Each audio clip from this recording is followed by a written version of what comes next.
Hockey friends and families around the world, and welcome to another episode of Our Kids Play Hockey.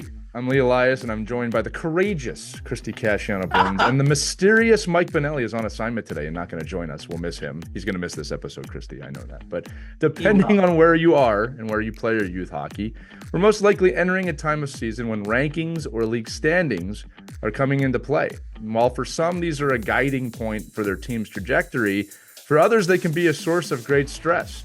Joining us to discuss rankings and other aspects of youth sports are the authors of What is the Goal? The Truth About the Youth Sports Industry. I'm holding that up right now.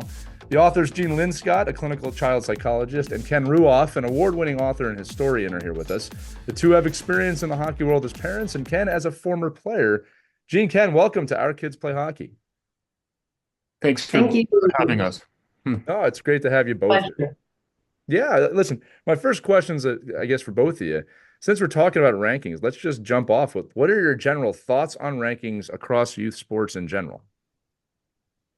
Well, for people who uncritically accept the system as it presently stands, rankings no doubt seem a normal and necessary part of the system, unless, of course, the metrics that are being used are not in favor of one's own team. But if we step back for a second and ask ourselves whether we're using the best system, I mean, rankings play thoroughly into the win now philosophy and not the developmental philosophy. So it's really not necessarily that difficult for a coach of a very young team, if he or she is coaching in a large population center, to go out and find a bunch of early developers and, win at when the kids are 10, 11, 12 years old. It means absolutely nothing in the long run, though.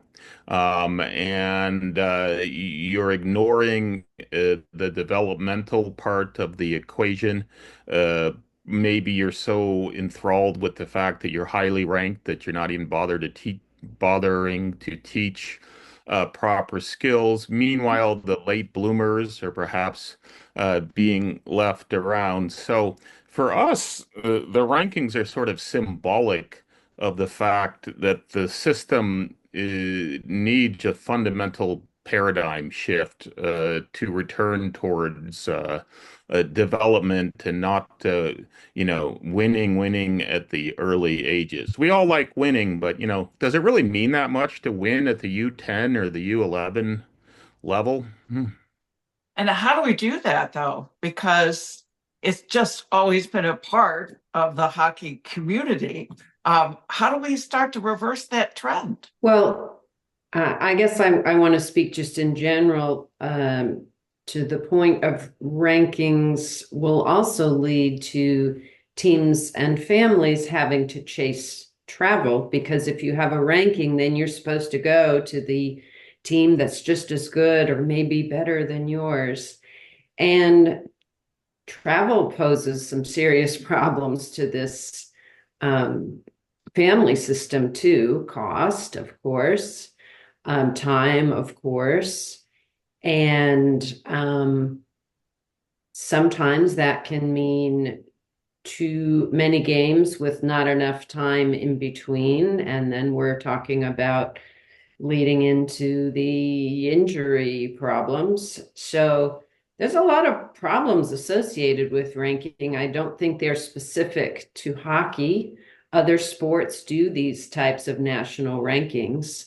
So I don't know, just because you've done them, does that mean maybe the focus needs to be shifting back to ways that players can develop more locally again? We've had coaches who have said to us over the years, very few of them, but there were some who asked us specifically as a team when we had a very strong team. This particularly was a soccer team. And the coach asked us, do you want to travel? Because we don't need to travel to develop. I'm not here to take your money, and we have ways to develop this team without traveling.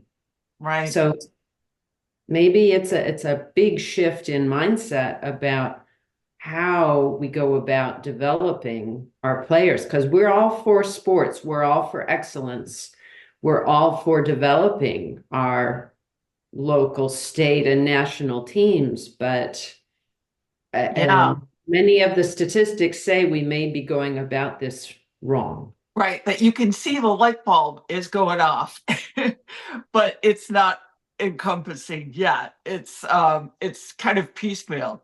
Some people are getting it and others aren't. So when you took a look at the rankings and you made the correlations, what was your reaction when you started, threading it and saying, aha, this is a direct result of rankings. We're seeing this, rankings. Tell me how you kind of piece that all together. Well, a lot of what's going on in youth sports today, I think it's perhaps best to think of it as what's going on in college migrating down to the youth level. We've been quite familiar with rankings at the college level for many decades now. In fact, every morning we wake up to learn who is ranked number one in college football. At least we do during the fall season. So much about the college system has migrated down to the youth system, including sponsors on uniforms, for heaven's sakes. So if I were to begin to answer your $64,000 question about how change, $64 million question. You go, just selling Maybe yourself short. billions. That's it, well, though. yeah, seriously, Yeah. considering the amount of money involved, maybe it is the multi-billion-dollar Yeah. question. Perhaps change could quickest come from the national organizations, Mhm. who could just say we're not doing rankings, and any team that participates in them is not certified as Wow. being acceptable for parents to put their kid in.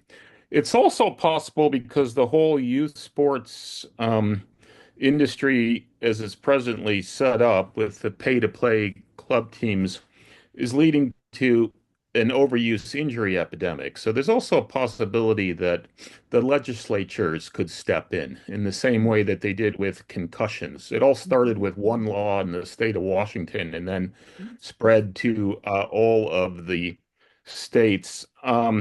Also, we're pretty convinced that this is a real long shot. We're not saying this is on the horizon, but if universities in the US terminated preferential admission for athletics, we think that would fundamentally change the youth sports industry in the US because it's set up in no small part because a lot of parents are chasing preferential admission, which in some cases includes a scholarship, but in many cases just includes, admission to a highly competitive, elite college or university. So those are three possibilities. There are others. Well, Also, oh, go ahead, Gene. well, to come back to your question about how did we piece this all together, I'm remembering when we were younger parents for our oldest who began to travel, and we would go to these tournaments and listen to what the parents were talking about. And there was this whole thing of, oh, well, have you seen where this team is ranked? And we said, what?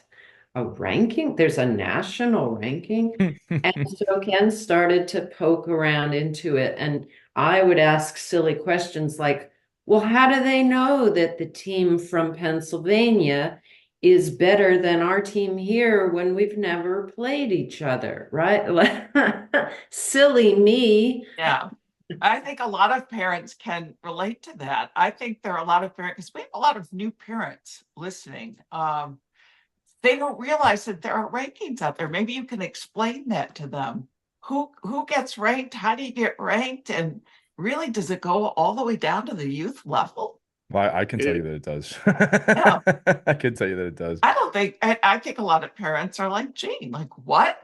Well, You're ranking my team? What does let, that even mean? I'll hop in here too. So the first ranking period just ended. I'll be honest with you. My kids are 10 UAA. One of my kids is 10 UAA. Mhm. I haven't looked at them. I have no desire to look at them. We're talking about change. This is where the change starts. I don't care where my kid's team is ranked. And that's whether they won every game or lost every game, because as you both said, it has nothing to do with where he's at on his hockey journey at this point.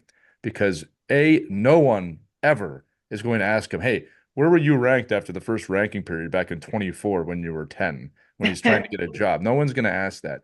The other thing too, and you both said this, it has nothing to do with his development. And I have no desire to get lost. And Christy, to your point, we're talking about change here. This is how I approach it. I'm not the authority on it. I'm just sharing how I do it. And this is why I have no interest in it, because parents come up to me, did you see where we're ranked? No. Well, you don't want to know where we're ranked? No, because I'm trying to teach these kids how to do F3 high in our zone and this tactic. And I'm looking at the skill sets needed to build that skill, because it doesn't matter to me where they're ranked, because they need to learn this skill. So kind of to answer your question, Christy, to me, the answer to this starts at the organizational level. Be very blunt. Rankings are not going anywhere. Standings are not going anywhere. All right. Ken, to your point, with NIL now in the NCAA and college athletes getting paid, I don't know where that's going to take us. That could become the minor leagues if we're talking college football, and that might actually help or hurt what you're talking about. If we start looking at college football more as minor league football, maybe colleges will go back to what they're supposed to be, which is a place of learning where we can further sciences.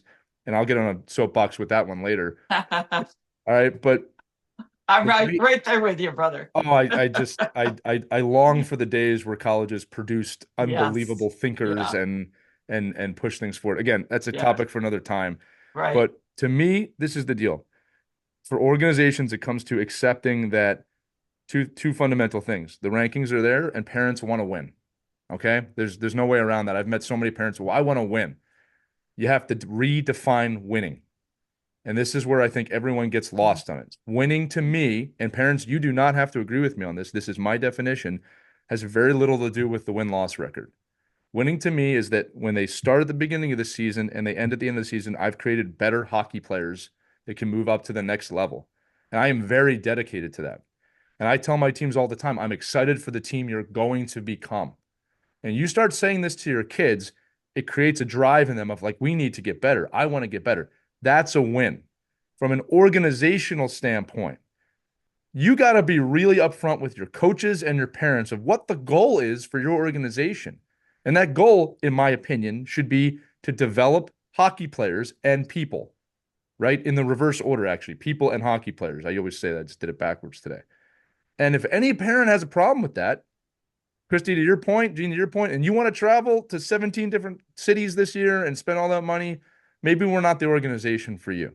Right. All right. Someone's got to have the guts to say that. And that's where I think people get lost. And I'll say this, and then I'll throw it back on the group here. I think that take would be so refreshing to people that you would make more money than almost any organization in the country, of just saying, look, we actually care about your kids as people. We're doing mental fitness training. We're doing hockey training. We're going to develop these kids. It costs this much money. Do you know how refreshing that would be for people? Right. And again, if your kid, well, my kid needs to play AAA Elite Showcase hockey in Detroit and then fly down to Florida. Hey, we're not the organization for you. Right. All right. That's where this change has to start. We need to do a better job of redefining winning. We need to educate parents that while I love winning and hate losing, and that's true as a coach, you have to redefine winning. I agree. And this is a good transition, because I know, Lee, this is one of your questions I'm going to ask, and I love it. They're our questions, Christy. They're our questions. Yeah. We both share, but this one's yours. I'm going to steal it. It says, what are some of the astonishing or crazy stats that you've come across in youth sports that you think you could share with our listeners right now? Can't wait to hear. Well, the first one that I think is really astonishing to me as someone who has always had sports as part of my family's life as a young kid growing up, as our lives as high school, and Ken as a college athlete. And for our children, sports has always been so important, so much of a joy for us. It was just plain fun, right? As it should. today, excuse me. As it should be. Yeah, as it should be. But today, what we find, the Aspen Institute has all kinds of um, incredible research that is being done about sports across the country with their division called Project Play. And so one of the most striking numbers that jumps out to me is that 70% of all youth athletes in this country will quit playing sports by the age of 13. I didn't realize it was that high. I heard that. I didn't know it was 70%, but I heard that. 70%. Yeah, that's incredible. That is astonishing. And by the age of 13, this is when we need them to be in Right. and engaged and continuing to be loving sports and lifelong physical activity and development, not to mention socially how we keep them engaged and hopefully out of trouble in high school, right? So this is really bad news, but I think it is masked in so many ways by the chatter and the prestige of families saying we're traveling to Florida for the showcase, and we just drove past the 60-acre or how many rink hockey complex, 60-acre hockey field complex. Look at all these games that are happening. But the question is who is not playing? Right. The Right. numbers are huge. Mm-hmm. Right. And Ken, do you think a lot of that huge number, 70%, is because there's just way too much stress on the kids? They've taken the fun out of youth sports. I think that because it's not fun is the number one answer to the Yeah. extent that there's been research done on the kids who quit. And to return a little bit to what Lee said about parents, obviously the education towards parents is a it probably requires both a frank approach at times and a delicate approach, but I think in the end, one way or another, which in a way that doesn't make parents defensive, I mean, we need to ask point blank, is it so important to you to be able to tell your neighbor or your coworker that your kid like won a tournament or you know, went on a trip somewhere that you're heading down in the wrong direction in terms of what's actually good for your kid in the long term? Because this is obviously a lot about like parents' prestige, need for prestige and satisfying their ego, and not about the kids. So I think if more parents were asked, that sort of question, maybe we could make some progress. And what becomes especially ironic, by the way, is for people who've been through the system. I mean, to be especially blunt, it means absolutely nothing to me if someone tells me, "Oh, my kid was at a tournament in San Diego," because I happen to know there's like 50 tournaments for during just about any weekend. So it's like, well, so what, but hopefully we can make progress. If I could talk for a second about one huge missing statistic, Yeah. that is a little pet peeve of mine. Why don't colleges actually publish statistics about what percentage of kids who attended ID camps actually got a position on Mm. the team? Because I think that the one reason is that because the statistic in some cases would either be zero or close to zero, because the ID camps actually don't have much to do with recruiting and have a lot to do with making money to pad the salaries of the coaching staff. And so that's an area where more and more people should be demanding statistics. I also have another one to add to the list, and then maybe you can comment more on our statistics. This is from a UCLA health report in 2019.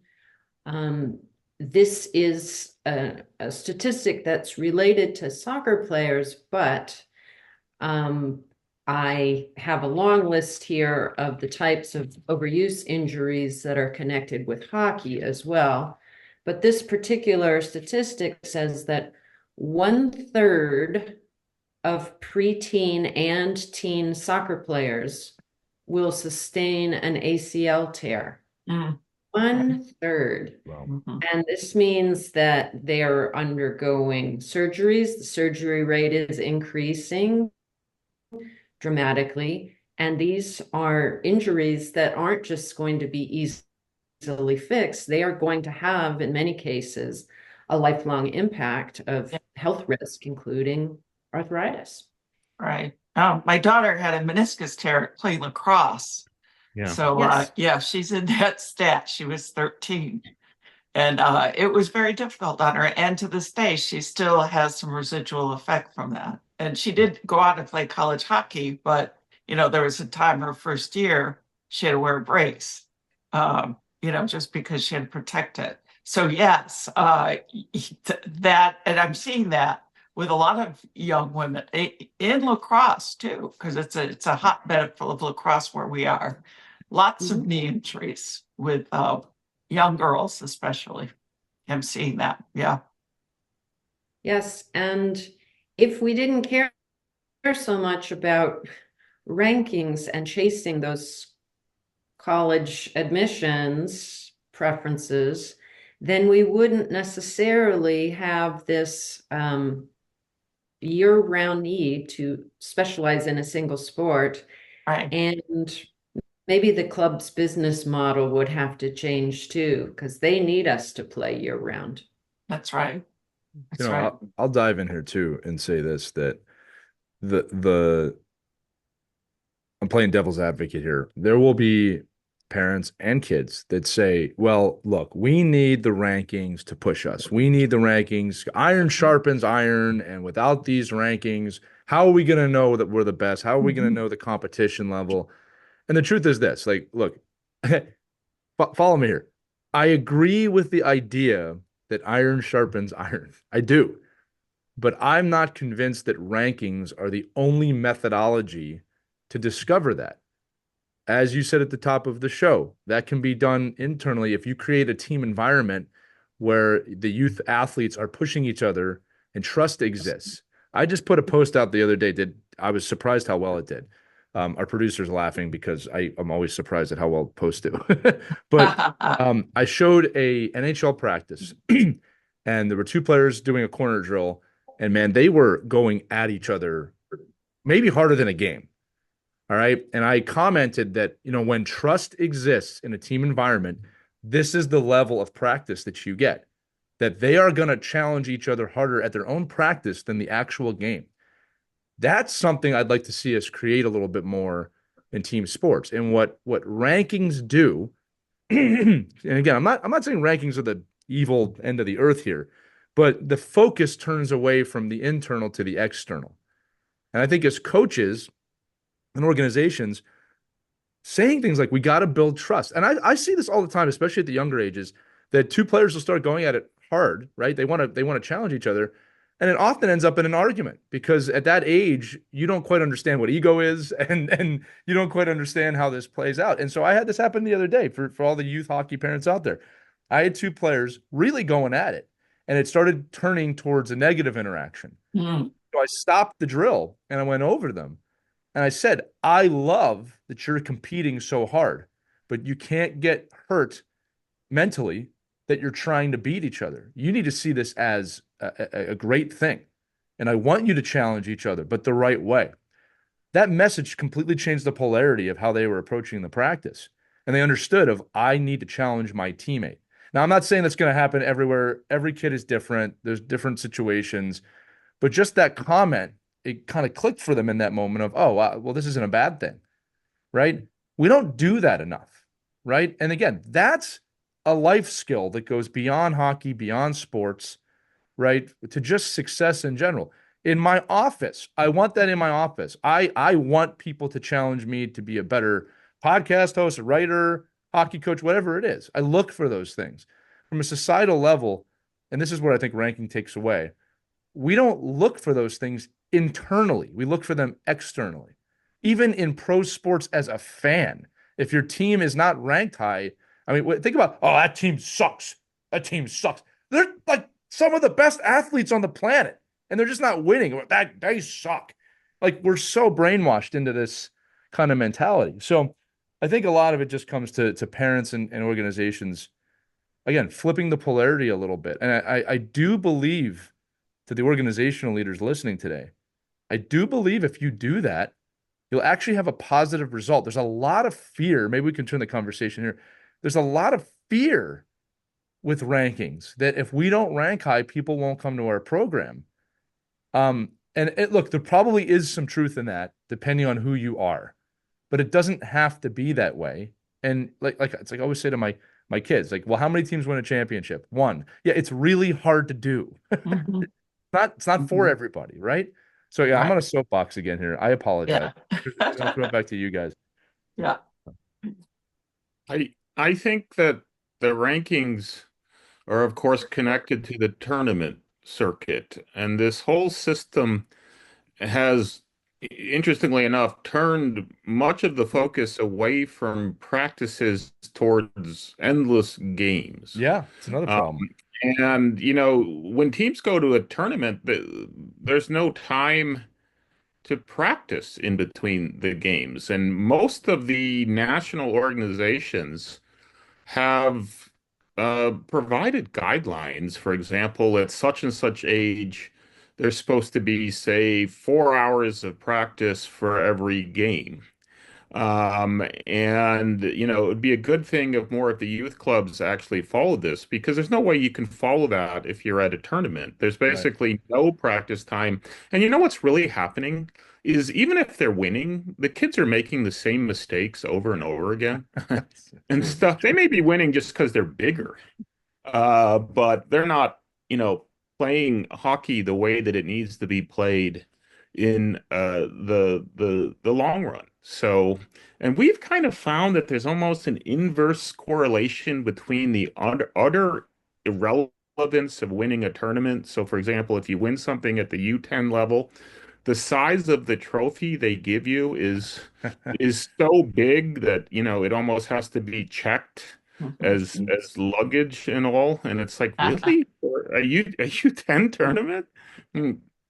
But Ken, that's Although I fun. gotta It's tell fun. you, Yeah, it's tournaments fun. can be fun. Yeah. I'm Yes. gonna go back to the year that my son and daughter were playing youth hockey, and we were on a great house league, and they saved the big tournament for the end of the season. It was in Lake Placid, Yeah. and it was glorious. It was magical, and the trophy was big. They did win it, and my daughter actually had the game-winning score on the 1980 rink. Sure. And so those kinds of moments, I mean, she still talks about it to this day. I think a healthy dose of tournaments at the end of the season for the kids, that's like a huge treat. So you can balance, I Agreed. think, a Yeah. season reasonably. You might want to do a Christmas tournament, a Thanksgiving tournament, Yeah. and then an end of the season tournament. But you're right, to put those kids on the road constantly, traveling to Chicago, traveling up to Toronto every weekend for tournaments, you're Yeah. right, it takes away from the development. Well, and But yeah, but I'll jump in here too, Christy. Like this is where we wish Mike was here today. Mike will tell you that in other countries, this is not done this way, right? right. Practices take precedence over games for very good reason, and you're seeing Yeah. on the professional, especially in hockey scales, that it does tip because of that. The other thing too is that um, when you look at tournaments, especially ranked tournaments, the what Mike would say, and he's 100% right, is that the vast majority of hockey players are not in that top 5% of players, right? Now, if you're there and you know you're there, great, right? You're probably on a training plan with USA Hockey or some high level elite hockey that's developing you the right way. The problem is, of that other 90%, 70% think they're at that level. Right. Right. And be honest with you, in hockey, we don't do a great job of telling those families in the right way, you're not at that level, but we can get you there, or we can work towards you getting there. Right. That conversation's not happening because we know, and this Mike always says, right, Christie? Well, not my kid. It's everybody else's kid. It's not my kid. Right. So that's part of it too. So I think the way tournaments are developed, I mean, look, at the youth levels, like going to Lake Placid is a special time because of the Right. stories, the families. Yeah. You can go to those tournaments, not win a game, and have a wonderful time, right? Exactly. But to put a 10-year-old or a 12-year-old in a ranked tournament and say that if we don't win this tournament, it's going to affect our club. Yeah. And we have to do this because first off, Because our rankings are on the line. Yeah, you can't put that on a 12-year-old or a 10-year-old. Exactly. All right. Like, I don't even like state assessments at school to see where the school ranks. Like the pressure that they put on the kids for that, you can see it. Kids come home with massive anxiety. Like, well, I got to take the state test to see where we rank. That's like, this is for funding for the school. Right. And speaking about funding, yeah. Gene, and Ken, I'm sure you can speak to this. It is a great selling tool for these, organizations to say, look at our rankings. And if you build your rankings, they will come. Unfortunately, they don't get into. I mean, I actually played hockey as a kid. We weren't far, actually. We were in Ithaca, New York. So I love Ithaca. It's gorgeous. Yeah, also very much hockey and lacrosse country. Yeah. And we used to go to the Hershey tournament, but we did drive there. And to the extent I recall, the parents had selected, budget hotels, and it was a big once a year type thing. My criticism of the tournament is more of the tournament circuit, where especially if you're here in Oregon, if you're going to a tournament, you're flying there. So we are talking major expense, which immediately excludes all sorts of families from even thinking 100% about participating. And it can be relentless. Oh, that they're going eventually to 15 tournaments a year that they fly to. And so I don't have a problem with the occasional, tournament, but the tournament circuit, where they do a tournament one week and then they do another one the next weekend before they've even had time to practice. And so not only is there an overuse issue, but I really question exactly. I mean, they may be good, but are they getting any better? Because games are typically not the best laboratory for getting better unless you've been prepped during practice that, try this new skill or this new tactic. And if there hasn't been any time to introduce that, they're just doing the same thing they did last weekend. Sure. They're not growing. They're not developing. Right. Well, and the other carrot that they dangle with those tournaments is exposure. You're going to get exposure. Look, again, I don't want to poo-poo on these things completely. I do think that there is a place for some of these events and some of these rankings, and I want to make sure the audience understands that. Like, I'm not sitting here saying I wish they would do away with the entire ranking system completely. I just think I wish we would rethink it. Exposure. Right. It's 2024 when we're recording this, and we're recording it on Zoom. If someone wants to watch you play, they can watch you play, whether it's in person or not. You don't have to travel to 17 different states for exposure nowadays. If anything, if you're that good, they'll come to you. That's the other side of it. Unfortunately, parents, if they're not traveling to see you, you might need to question of where are you at? So I think that, again, we got to rethink the wins. And when it comes to development, listen, you do need games to develop in some way, but man, that practice session of understanding, learning the systems, I can tell you right now at the pro level and the high level hockey level, there's a problem with creativity and people understanding the game beyond basic kind of go here, go there movements, right? And we're seeing that. And I think that the next wave of hockey players that quote unquote makes it will separate themselves with that level of creativity. And it's because, Ken and Gene, they're practicing, or they're being put into environments at practice where they can be creative.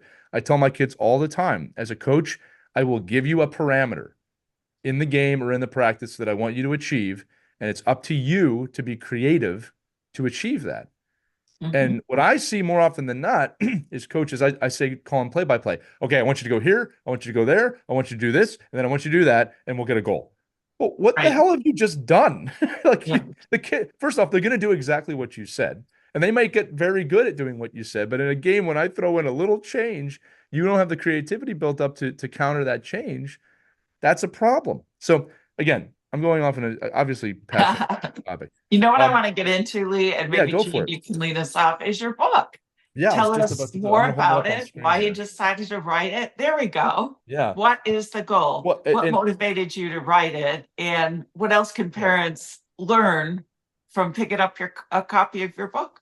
And I do want to add before you answer that question, this is a no nonsense book. I started reading it and I was astonished in a good way of like, wow, they're really speaking the truth here, right? It's no Oh, nonsense. Like, here's the facts. This is it. I want to say this. It doesn't paint a rosy picture, and I'm okay. okay with that, right? It paints the picture, if that's fair to say, Ken and Jean, right? Like I think sometimes we look for books of like make me feel good about my decisions. And I think Right, this book's like, listen, we're going to make you think about your decisions. That's right. fair to say. Validate my craziness. We don't do it here, right? Yeah. Yeah. All Yeah. right. So, So, Gene, tell us more.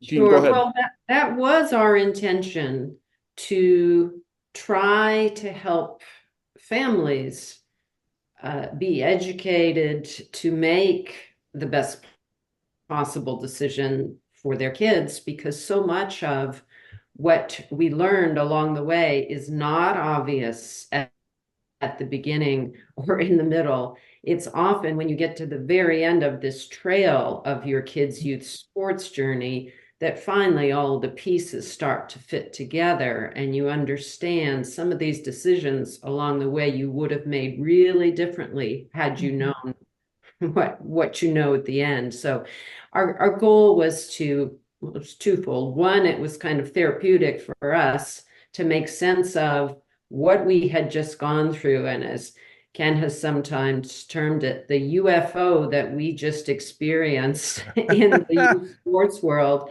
that was so different from only a generation ago. And it's not always obvious what's going on. Right. There are reasons for it not to be so obvious, in large part because this is a multi-billion-dollar industry that serves to make a lot of money from its existing business model. So we wrote it to help the parents behind us. We felt it was a responsibility to share what we learned and to help others along the way. We wrote it for our own purposes to make sense of, and we spent so many hours as a couple talking about youth sports in incredibly busy lives and trying to do our best to navigate this, that we finally said, well, I think we have a book and let's write it together. So that's how it came about. Just add 30 seconds. I've made some critical comments so far in the podcast, but let me just step back and stress that Gene and I couldn't be more pro youth sports. It's Oh not yeah, like for sure. against youth Yeah. sports. I think that comes through quickly in the book. And sports tend to be neutral, like a lot of things. Okay, they can be really good or they can be not so good, depending on how you go about it. And we have some issues with what money, okay? The fact that there's so much money involved in youth sports and to be, so much profit to be achieved off of 10-year-olds that we think that the system has gone, Right. has gotten off balance.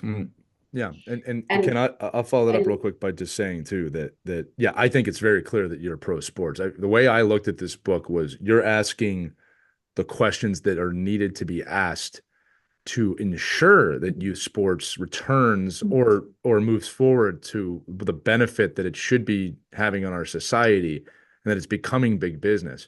And I think that with and like we have a great audience, and I love them very much.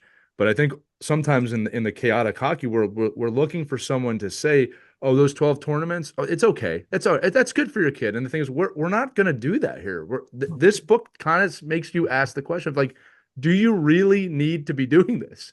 Mhm. And sometimes the hard questions are the great questions, right? And I think a lot of them appear in this book. But yeah, I wanted to back you up. In no way is this like we need to end youth sports. It's No. horrible, and like that's and if I gave that impression at all in this show, I that was not my intention. Right.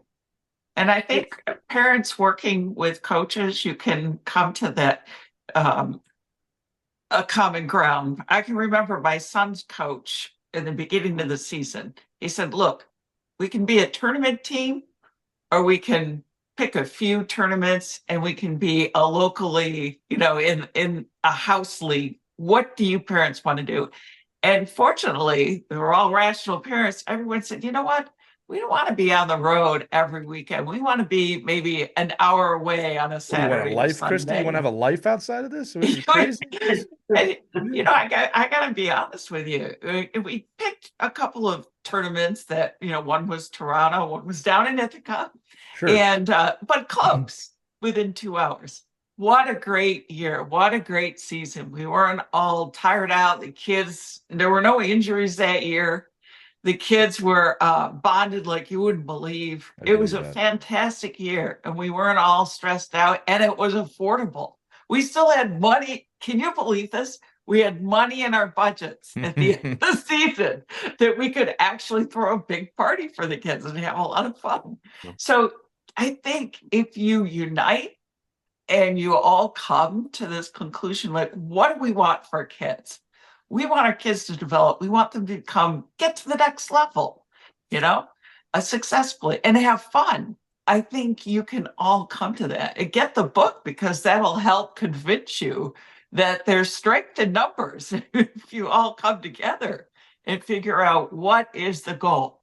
What is the goal? It's a great question to ask. What a segue to be holding the book up right I'm off the telling you. bat. Thank you. That's so well said. It's so well said. The parents can work together. Yeah. Well, it takes a village. It takes a village, and again, I think even sometimes when parents get lost on the win-loss Right, column, right. it's okay to go up to them and say, "Hey, listen, we're learning." Again, I have teams. One of my favorite teams to coach does not have a great record, and I tell the parents, I love coaching this team because these kids show up every practice. To your point, Ken, they want to learn. I'm excited to teach them. I mean, I get emotional thinking about it. I love it, and I could care less about our record, right? I have been on teams that have won, and I am miserable because the kids are snotty brats that don't want to Yeah. learn anything, Absolutely. right? Again, you got to change what is the win. Right. I have one more question I here. think we should get in the red flags question. Yeah, I was before we let them go. about to dive in. You want me to do it, Yeah, Christy, or do you want to do so it? let's get some takeaways for Yeah. parents. What are some of the red flags when they're looking at organizations to, stay away from the money grabs? Well, I have to start by saying that every time we started a new season, this was normally soccer, although it was true for other sports as well. But we did so much soccer. The club would have a club-wide meeting. And sometimes they would even bring in an outside expert to assure us that the club was all about development and and winning was secondary. And then within a month or so, it would become clear that that was absolute nonsense. Okay, that they were very much about winning because they sort of had no choice but to do that. And so um, you're kind of faced with you need to poke around and find the clubs and the people who, in spite of the fact that they're embedded in a rough system, are still trying to do the right thing as often as possible. And they're focused on development and not the winning.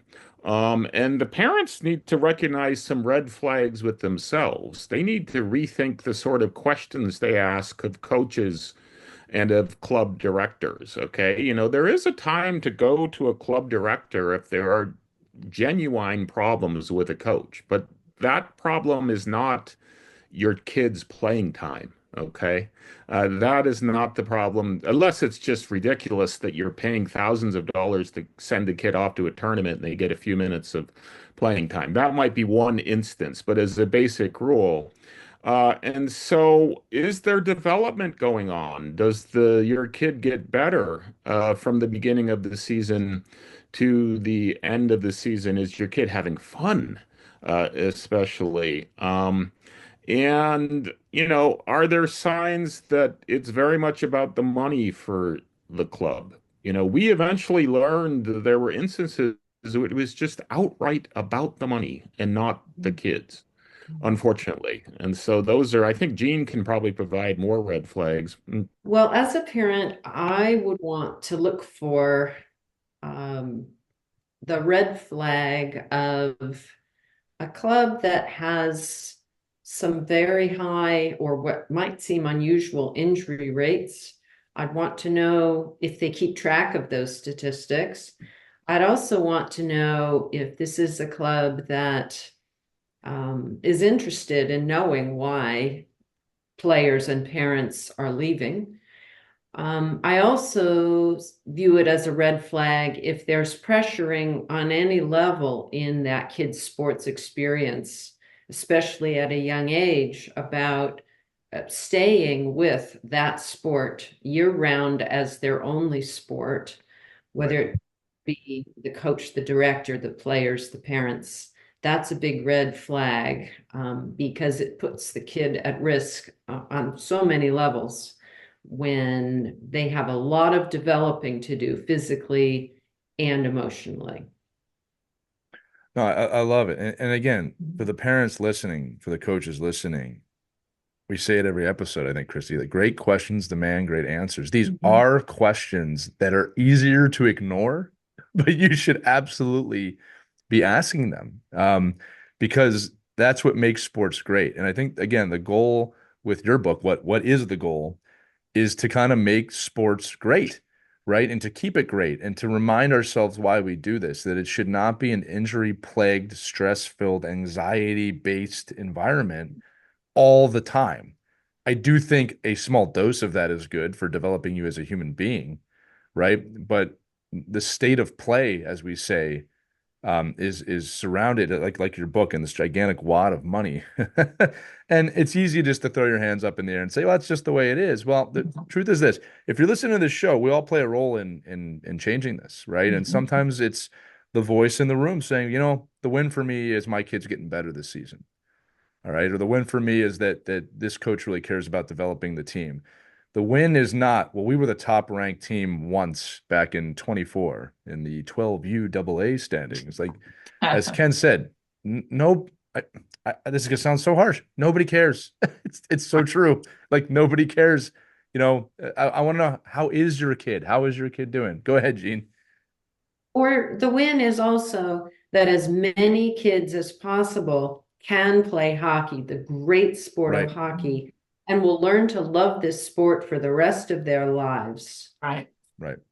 And I'll say to Gene to that, hallelujah with that. But the other thing is that we are not getting everyone into this game that can be in this game.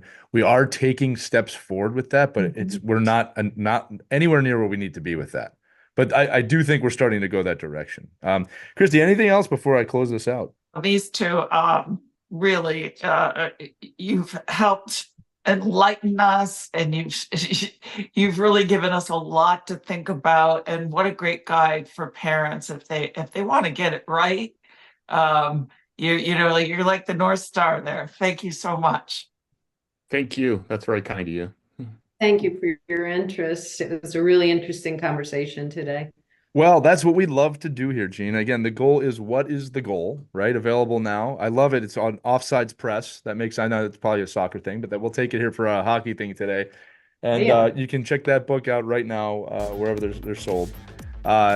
Listen, Ken, Gene, thanks so much for having you here. I'm going to echo what Christie said, but that's going to do it for this edition of Our Kids Play Hockey. For those of you listening, this episode had to drum up some questions. So if you have questions, text them to us. There's a link accompanying this episode in the show notes. You can tap it. The text comes right to us. We see those all the time when they come through. Or if you're old school, which is the way he says now. You can email us, team@ourkidsplayhockey.com. Yes, that has become old school. But we want to hear from you. We want to hear your thoughts on this episode. If you really disagree with anything we've said, we really do want to hear from you, because that discussion needs to take place. And if we're not talking, nothing changes. And that's why we invited you both on today. And that's why this was such a great episode. So thanks for being here. Thanks again for your interest. Anytime, guys. All right, that's going to do it for this episode. Remember, all the episodes available wherever episodes can be heard. I'm Lee. That's Christie. Ken and Jean. We'll see you next time on Our Kids Play Hockey. We hope you enjoyed this edition of Our Kids Play Hockey. Make sure to like and subscribe right now if you found value wherever you're listening, whether it's a podcast network, a social media network, or our website, ourkidsplayhockey.com. Also, make sure to check out our children's book, When Hockey Stops, at whenhockeystops.com. It's a book that helps children deal with adversity in the game and in life. We're very proud of it. But thanks so much for listening to this edition of Our Kids Play Hockey, and we'll see you on the next episode.